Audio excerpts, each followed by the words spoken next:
Hello everyone, so my name is Yaky Yanay, I'm the CEO of PluriBio.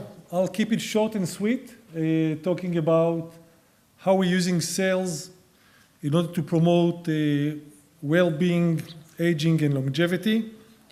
And I did tell it to Ilya privately during lunch. I applaud for you making sure that this conference will happen, no matter the situation he is, and you have my full appreciation for that. So thank you, and for all the great work that you are doing all over the years. So well, guys, that's a problem.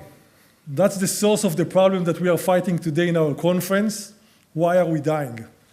And I don't know if you made it by purpose, Ilya. Surprisingly, that was actually the Parashat HaShavua. That was the chapter of this week in the Bible that we read every year, every Shabbat, the chapter. It's actually the Bereshit. And guys, that's probably, according to Judaism, the reason that we are dying, and this is the reason that we are aging.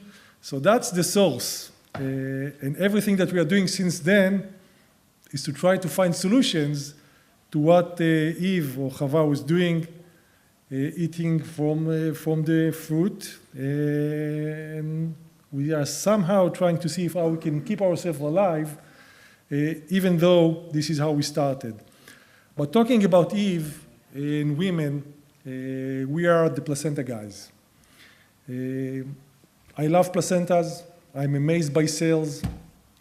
And we speak about it for years, but in my opinion, it just makes sense to take young, potent cells that are coming after full-term delivery and using them in order to regenerate and to heal our bodies. Generally, cells, in my opinion, holds a huge promise to many of humanity challenges and that we are facing. Because everything on this planet that is living is built from cells. I like to call cells the building blocks of life. We are built from cells, our food, trees, the tiniest bacteria.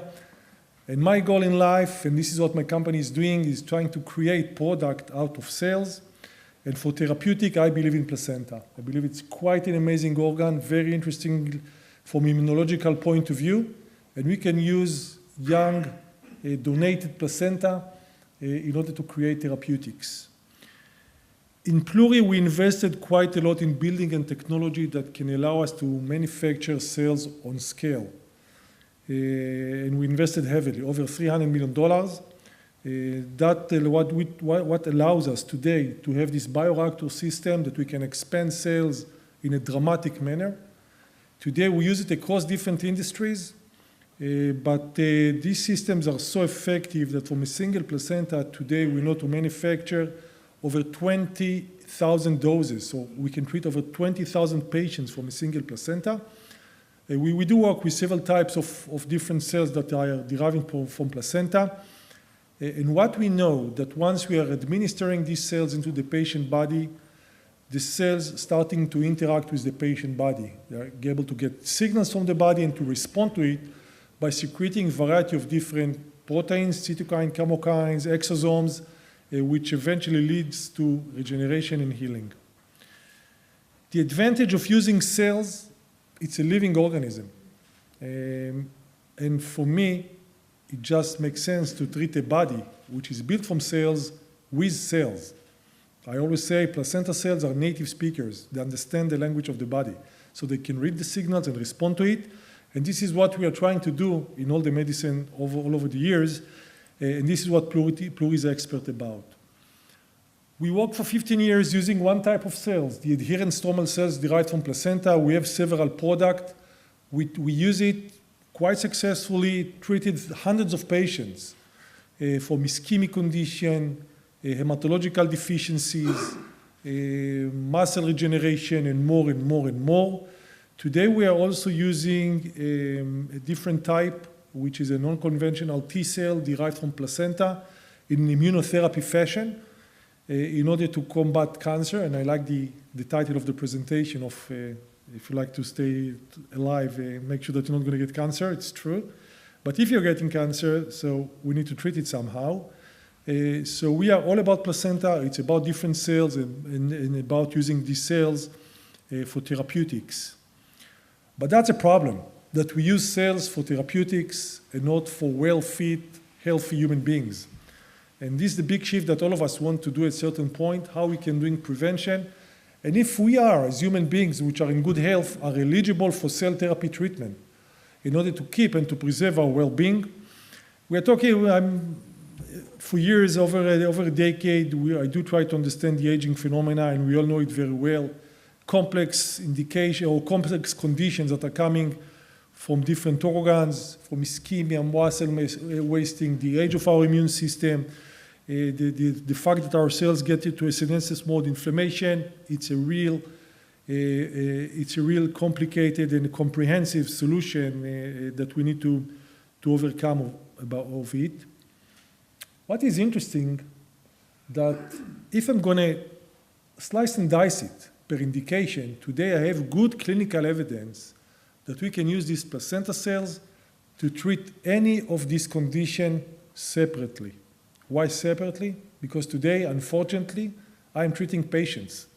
I hope that the day will come that we're going to treat healthy human beings in order to make sure that we're going to keep our well-being and aging and longevity. And let me give you a few examples to understand what we can do with placenta cells. One of the most important parts, and we all know, is the muscle wasting. We can easily see aged people by their skeletal muscle fitness and volume. In Pluri, we did several studies with the Charité of Berlin, which is our European partner, but in a quite large phase 3 study. We were able to demonstrate that if we inject these placenta cells into muscle, we can increase the muscle volume and we can increase the muscle force in a statistically significant manner. This is some finding from our phase 1 and phase 2, but we also repeated and published the phase 3 study that we measured.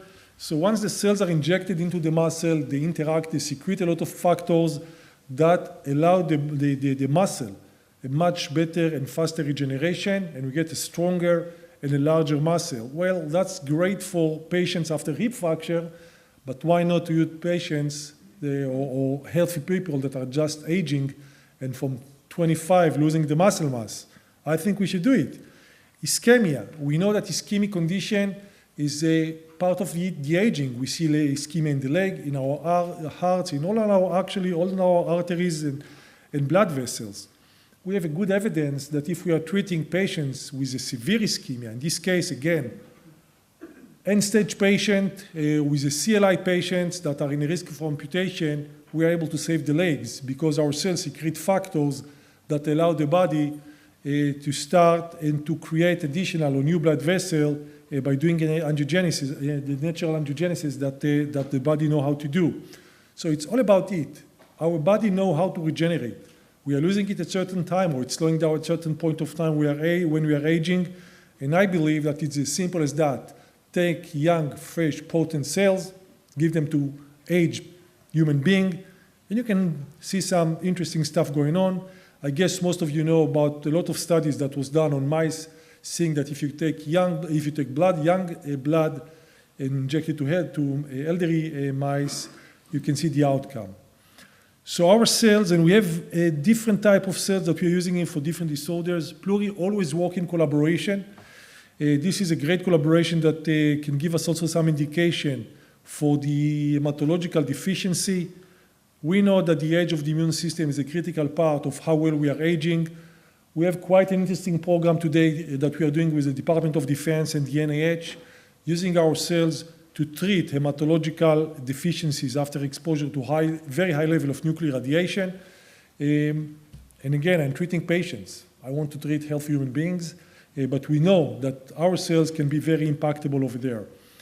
And for the cancer itself, we are developing now, it's relatively in early stage, but quite promising, an immunotherapy model based on placental cells in an allogeneic fashion. So we hope and believe that we can overcome the shortage of the supply of immunotherapy, which we all know that it's effective, but still very costly and with a quite limited access to patients. And that's something that I hope that next year we will be able to report on more success on that. But working with placenta cells, expanding them, using the immunotherapy, that's something which can be a very powerful component.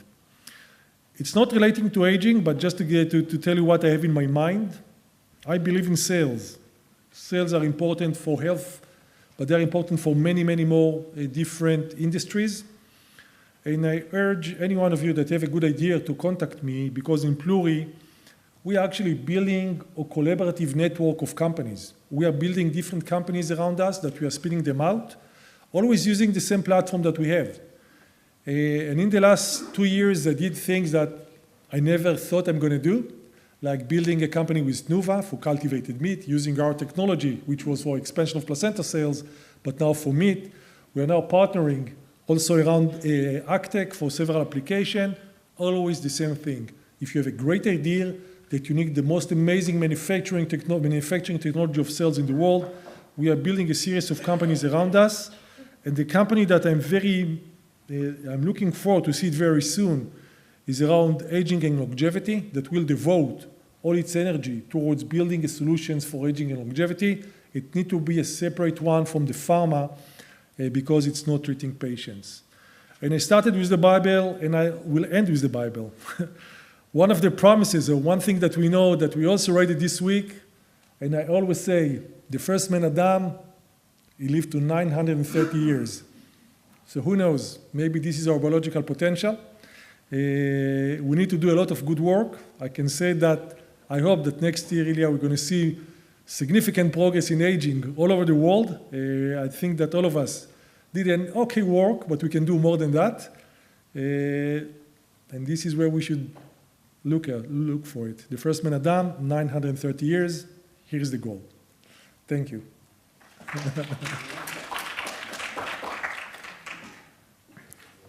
Questions? I understand that you generated industrial processes for generating multiple cells, basically. In this case, placenta cells. So can you use the same processes for personalized medicine? I mean, taking a cell from someone and multiplying for the purpose of later turning them back. I mean, isn't it more or less the same industrial process for that? I think it's a different manner of doing things. To do it in a personal manner, you actually don't need our technology because you can do it on a small scale. In Pluri, we think on billions, hundreds of billions, trillions of cells. Because, in my opinion, cells should be the first-line treatment.